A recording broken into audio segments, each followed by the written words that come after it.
В эфире новости экономики на Якутия-24 в студии Нургуяна Иванова. Темпы роста экономики России должны превысить 3% в 2021 году. Об этом заявил президент России Владимир Путин в ходе своего послания Федеральному собранию.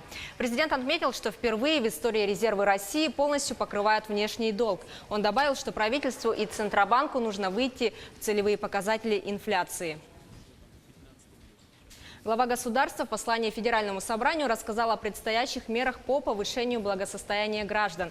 В частности, о механизме социального контракта, а также новых льготах для многодетных семей. В этом году на социальные льготы, о которых говорил президент, понадобится порядка 80 миллиардов рублей. Такую цифру назвала вице-премьер по социальным вопросам Татьяна Голикова. Она уточнила, что в 2020 году сумма увеличится, поскольку вырастет число граждан, имеющих право на озвученные главой государства льготы.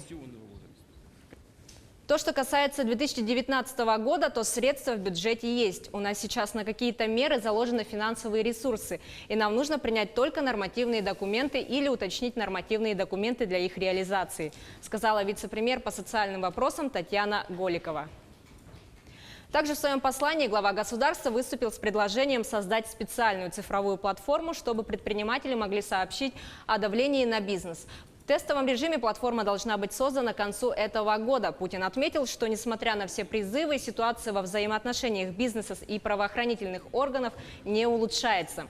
Он также предложил пересмотреть поводы для заключения под стражу при расследовании экономических преступлений, так как половина дел против бизнесменов не доходит до суда. Стало известно, что компания «Мечел» не обсуждала с кредиторами продажу эльгинского проекта.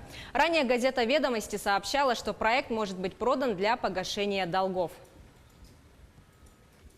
Мы не можем продать, мы кредиторы, обслуживается кредит. У нас до следующего года никаких вопросов не возникает. Но мы, банк ВТБ, эту тему не обсуждаем. Интереса у нас приобрести нет, сказал глава ВТБ Андрей Костин, отметив, что вопрос продажи проекта должен обсуждаться между акционерами эльгинского проекта.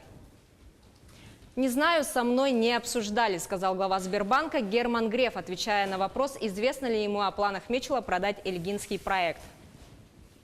Российские авиакомпании завершили 2018 год с убытками в районе 70 миллиардов рублей. Убыток станет рекордным для отрасли с начала 2000-х годов. Об этом заявили в Ассоциации эксплуатантов воздушного транспорта. Причинами убыточности называют скачок цен на топливо, продолжавшийся с конца 2017 года до середины 2018 года, а также рост тарифов по аэронавигационному обслуживанию и по обслуживанию в аэропортах. Центробанк России выявил недостатки в процессе сбора биометрических данных и при последующем предоставлении услуг с помощью биометрической идентификации банками в Российской Федерации. Отметим, что российские банки начали сбор биометрических данных клиентов с 1 июля 2018 года. Пройдя идентификацию в системе, клиент может с помощью голоса и фотоизображения, например, удаленно открыть счет или заказать выпуск карты на портале госуслуг.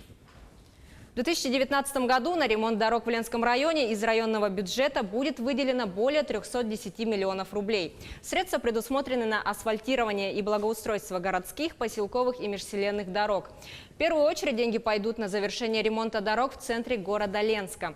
Также в этом году будет отремонтирована дорога по маршруту Витим-Пеледуй. Она пришла в неудовлетворительное состояние из-за проезда большегрузов, так как именно эта дорога ведет к Чендинскому месторождению.